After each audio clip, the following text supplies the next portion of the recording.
Ahlan wa sahlan. Bismillahirrahmanirrahim. Halo, assalamualaikum warahmatullahi wabarakatuh. Apa kabarnya semuanya? Di video kali ini kita akan di vlog motor kita kali ini kita akan ngobrolin tentang kritik seni ya teman-teman ya. Jadi tahukah kamu pengertian kritik seni dan kritik seni rupa maksudnya ya? Pernahkah kamu melakukannya? Pernah gak? Kalau belum pernah, mungkin kita tidak menyadari bahwa kegiatan apresiasi seni atau kritik sering kita lakukan sehari-hari. Misalnya menanggapi tentang komentar, ya kan, memberikan penilaian, wah ini bagus nih, atau ih jelek ih, atau iya aku suka ih, aku nggak suka nih yang begini gitu. Ini semua adalah bagian dari kritik seni ya. Dengan memahami berbagai pengertian apresiasi dan kritik seni, diharapkan kita dapat lebih mudah untuk memahami materi yang disampaikan dalam bab selanjutnya ya, yaitu kritik seni. Pengetahuan ini tidak saja bermanfaat bagi kamu atau bagi kita dalam mempelajari seni di sekolah, tetapi juga dalam kehidupan di luar sekolah ya. Karena kritik seni itu atau kritik sifatnya itu nanti umum ya.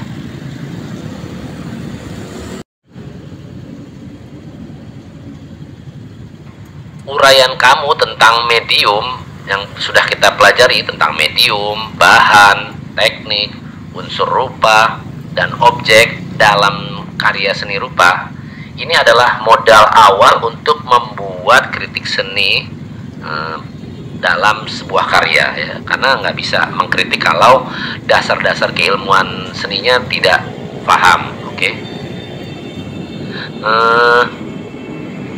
Bagaimana agar kita semakin mudah memahami tentang kritik seni rupa? Ya caranya salah satunya adalah membaca konsep-konsep tentang pengertian, jenis, fungsi kritik, dan lain-lain. Selanjutnya kita bisa mengamati tulisan-tulisan kritik seni baik 2 dimensi atau 3 dimensi yang ada di berbagai media cetak maupun elektronik. Bahkan sekarang ini udah banyak ya di medsos ya. Kemudian nanti dapat mencoba menulis kritik seni rupa ya. Nanti tugasnya kita akan coba membuat karya seni rupa ya teman-teman. Oke, sebelumnya kita akan coba sebelum kita mengkritik seni, kita harus paham dulu apa sih yang disebut dengan pengertian kritik seni ya. Ya, untuk dapat memahami dan membuat kritik karya seni rupa, ya kamu harus memahami pengertian dan kegiatan apresiasi seni rupa terlebih dahulu ya. Secara umum, istilah apresiasi seni atau mengapresiasi karya seni berarti memahami sepenuhnya seluk-beluk karya seni serta menjadi sensitif atau peka terhadap segi-segi estetikanya ya. Apresiasi dapat juga diartikan berbagai pengalaman antara seniman atau perupa dalam penikmat karya. Bahkan ada yang menambahkan menikmati karya seni sama artinya ya, maksudnya sama artinya dengan menciptakan karya seni. Sebagian ya mengistilahkan seperti itu. Dengan kata lain, kegiatan apresiasi seni atau mengapresiasi karya seni dapat diartikan sebagai upaya untuk memahami berbagai hasil seni dengan segala permasalahannya, serta menjadi peka terhadap nilai-nilai estetika yang terkandung di dalamnya. Dengan pengertian menyadari sepenuhnya seluk-beluk sesuatu hasil seni, serta menjadi sensitif terhadap segi-segi estetika, seseorang diharapkan mampu menikmati dan menilai karya seni tersebut dengan semestinya ya. Ada 2 fungsi dari kegiatan apresiasi seni, yaitu yang pertama adalah agar kita dapat meningkatkan dan memupuk kecintaan terhadap karya bangsa sendiri dan sekaligus kecintaan kepada sesama manusia ya. Lalu fungsi yang kedua yaitu bersifat khusus, ada hubungannya dengan kegiatan mental kita, yaitu penikmat atau penilaian atau rasa empati, bahkan hiburan ya. Apresiasi seni juga besar manfaatnya bagi ketahanan budaya Indonesia. Melalui kegiatan apresiasi kesenian Indonesia, kamu dapat lebih mengenal dan menghargai budaya bangsa sendiri. Dalam pembelajaran seni di sekolah, biasanya, kegiatan apresiasi digunakan sebagai salah satu metode pembelajaran seni.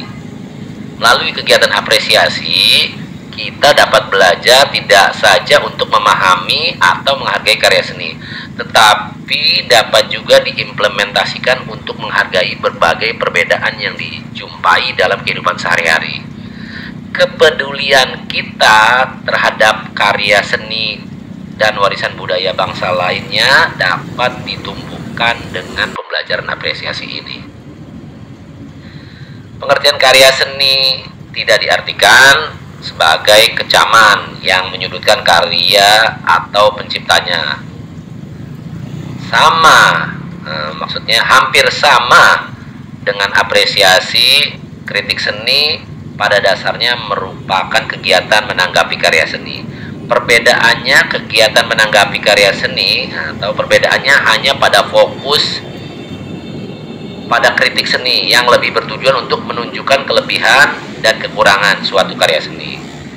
Keterangan mengenai kelebihan dan kekurangan ini dipergunakan dalam berbagai aspek, terutama sebagai bahan untuk menunjukkan kualitas dari sebuah karya. Para ahli seni umumnya beranggapan bahwa kegiatan kritik dimulai dari kebutuhan untuk memahami apresiasi, kemudian beranjak kepada kebutuhan memperoleh kesenangan dari kegiatan memperbincangkan berbagai hal yang berkaitan dengan karya seni tersebut. Sejalan dengan perkembangan pemikiran dan kebutuhan masyarakat terhadap dunia seni, kegiatan kritik seni kemudian berkembang memenuhi berbagai fungsi sosial lainnya. Kritik karya seni tidak hanya meningkatkan kualitas pemahaman dan apresiasi terhadap sebuah karya seni, tetapi dipergunakan juga sebagai standar untuk meningkatkan kualitas proses dan hasil karya seni. Tanggapan dan penilaian yang disampaikan oleh seorang kritikus, kritikus itu orang-orang yang mengkritik ya. Nanti kita coba akan belajar jadi kritikus ya, bukan kritik tikus ya. Maksudnya bagaimana ya? Yang disampaikan pada kritikus ternama ya, jika terkenal, sangat mempengaruhi apresiasi dan penikmat terhadap kualitas sebuah karya seni, bahkan dapat mempengaruhi penilaian ekonomis atau price ya, harga ya dari karya seni tersebut. Dalam dunia pendidikan, kegiatan kritik dapat digunakan sebagai evaluasi dalam proses pembelajaran seni. Kekurangan pada sebuah karya dapat dijadikan bahan analisis untuk meningkatkan kualitas proses pembelajaran maupun hasil belajar tentang seni.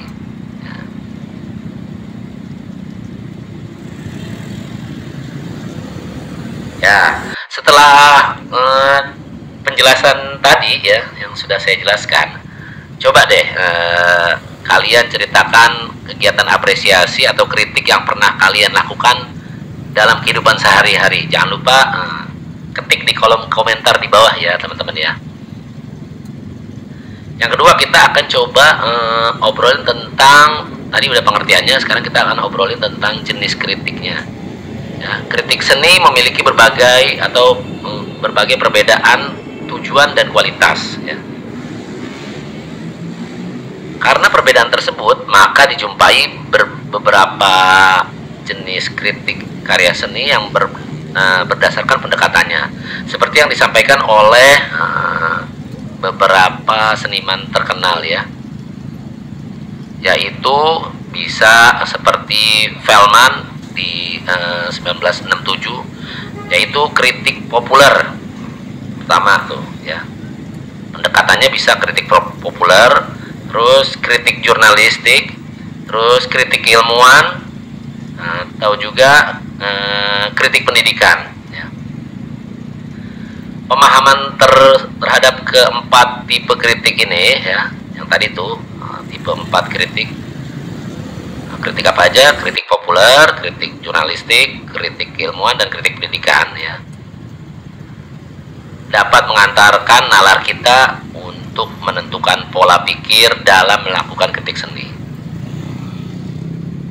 Setiap tipe mempunyai ciri kriteria, media, cara, sudut pandang, sasaran, dan materi yang tidak sama ya. Keempat kritik tersebut memiliki fungsi yang menekan pada masing-masing keperluan. Silakan boleh kalian browsing atau explore di web-web yang terkemuka untuk memahami jenis-jenis kritik ini.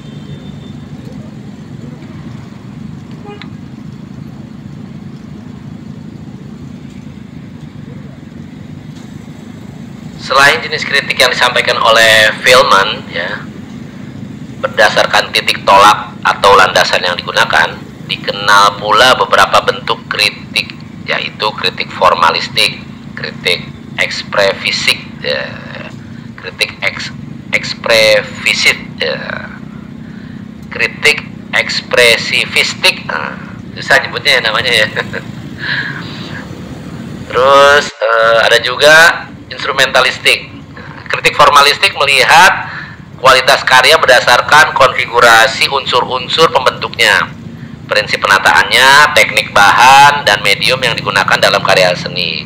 Jika kritik formalistik lebih cenderung pada penilaian aspek-aspek formalnya, maka kritik ekspresifistik ya lebih tertarik untuk menilai sebuah karya berdasarkan kualitas gagasan atau perasaan yang ingin dikomunikasikan oleh perupa melalui sebuah karya seni.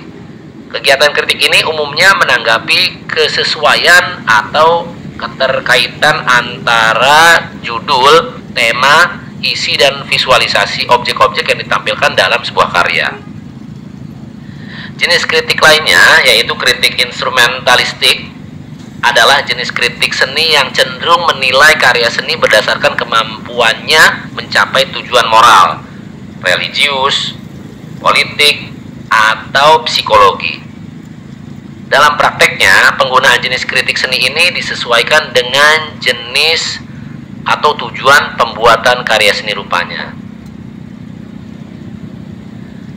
Lalu kita akan coba sambungkan ke fungsi kritik dan karya seni rupa. Tadi sudah kita bahas jenisnya, sekarang kita akan coba masuk ke fungsi kritik karya seni rupanya ya teman-teman. Kritik seni rupa memiliki fungsi yang sangat penting dalam dunia seni rupa dan dalam pendidikan seni. Fungsi kritik yang pertama dan utama ialah menjembatani persepsi atau persepsi artistik dan estetika sebuah karya seni rupa antara pencipta atau perupa, karya dan penikmat seni. Komunikasi antara karya yang disajikan kepada penikmat atau publik, penikmat ini dalam hal ini publik ya, publik seni, yang membuahkan interaksi timbal balik antara keduanya, antara perupa atau pencipta karya seni dan penikmat seni. Bagi perupa, kritik seni berfungsi untuk mendeteksi kelemahan, pengupasan kedalaman, serta membangun kekurangan pada karya seninya ya. Sedangkan bagi apresiator atau penikmat seni, kritik seni membantu memahami karya atau meningkatkan wawasan dan pengetahuannya terhadap karya seni yang berkualitas.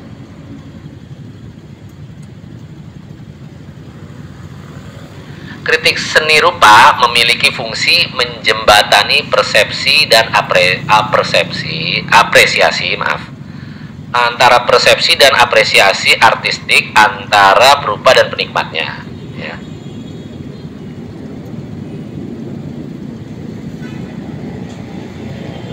Nanti tugas kalian, coba kalian di antara kalian bisa menjadi salah satu di antara keduanya, bisa menjadi perupa dan bisa juga menjadi sebagai penikmat ya. Selanjutnya kita akan coba obrolin tentang menulis kritik ya. Kita mungkin pernah melakukan apresiasi dan kritik secara lisan ya. Ketika kita diminta untuk memberikan tanggapan terhadap suatu benda, disadari atau tidak, kita telah melakukan sebagian kegiatan kritik dan apresiasi tersebut. Beberapa tahap berikut ini dapat kita gunakan dalam mengkritisi sebuah karya seni rupa. Ya, yang pertama, mendeskripsi. Ya. Apa itu deskripsi? Yaitu tahapan dalam kritik untuk menemukan atau mencatat dan mendeskripsikan sebagai sesuatu yang dilihat apa adanya dan tidak berusaha melakukan analisis atau mengambil kesimpulan. Ya. Jadi yang dilihat, ya itu yang ditulis. Agar dapat mendeskripsikan dengan baik, kamu harus mengetahui istilah-istilah teknis yang umum digunakan dalam dunia seni rupa. Tanpa pengetahuan tersebut, maka kita akan kesulitan untuk mendeskripsikan fenomena karya yang dilihatnya. Ya. Yang kedua, menganalisis. Ini adalah level setelah deskripsi. Ya. Analisis formal adalah tahapan dalam kritik seni untuk menelusuri sebuah karya seni berdasarkan struktur formal atau unsur-unsur pembentuknya. Pada tahap ini, kita harus memahami unsur-unsur seni dan prinsip-prinsip penataan atau penempatan dalam sebuah karya seni. Lalu, yang selanjutnya adalah menafsirkan. Setelah mendeskripsikan, menganalisis, lalu kita akan menafsirkan.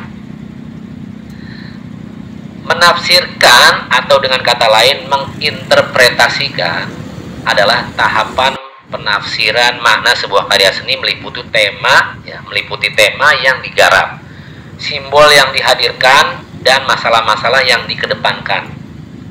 Penafsiran ini sangat terbuka sifatnya, dipengaruhi sudut pandang dan wawasan kita. Semakin luas wawasan yang kita miliki, semakin karya penafsiran yang akan kita kritisi. Agar wawasan kita semakin kaya, maka kita harus banyak mencari informasi dan membaca, khususnya yang berkaitan dengan karya seni rupa. Selanjutnya, setelah menafsirkan, kita akan masuk ke menilai ya. Apabila tahapan mendeskripsikan sampai penafsiran ini merupakan tahapan yang juga umum digunakan dalam apresiasi karya seni, maka tahap penilaian atau evaluasi merupakan tahapan yang menjadi ciri dari kritik karya seni. Evaluasi atau penilaian adalah tahapan dalam kritik untuk menentukan kualitas suatu karya seni bila dibandingkan dengan karya seni yang sejenis. Perbandingan ini dilakukan terhadap berbagai aspek yang terkait dengan karya tersebut, baik aspek formal maupun aspek konteks. Mengevaluasi atau menilai secara kritis dapat dilakukan dengan langkah-langkah sebagai berikut. Yang pertama, ya, membandingkan sebanyak-banyaknya karya yang dinilai dengan karya yang sejenis. Lalu yang kedua, menetapkan tujuan atau fungsi karya seni yang dikritisi. Yang ketiga, menetapkan sejauh mana karya yang ditetapkan berbeda dari yang telah diketemukan sebelumnya. Yang keempat, menelaah karya yang dimaksud dari segi kebutuhan khusus dari seni pandang tertentu yang melatar belakanginya.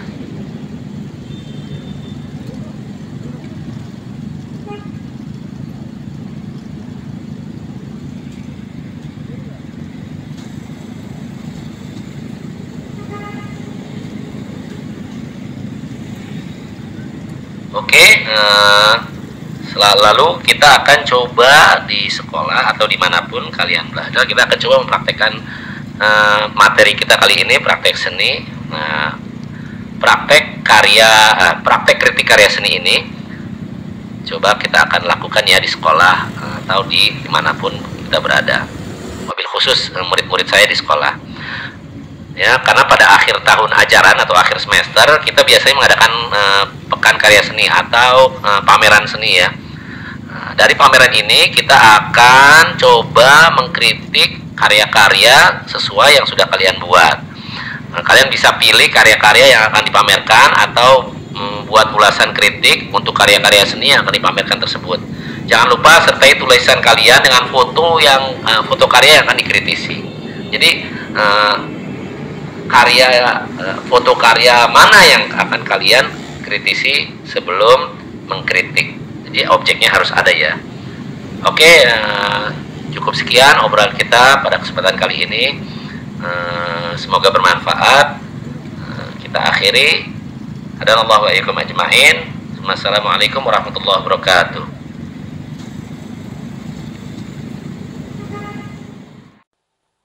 Subhanakallahumma wa bihamdika asyhadu an la ilaha illa anta astaghfiruka wa atubu ilaik.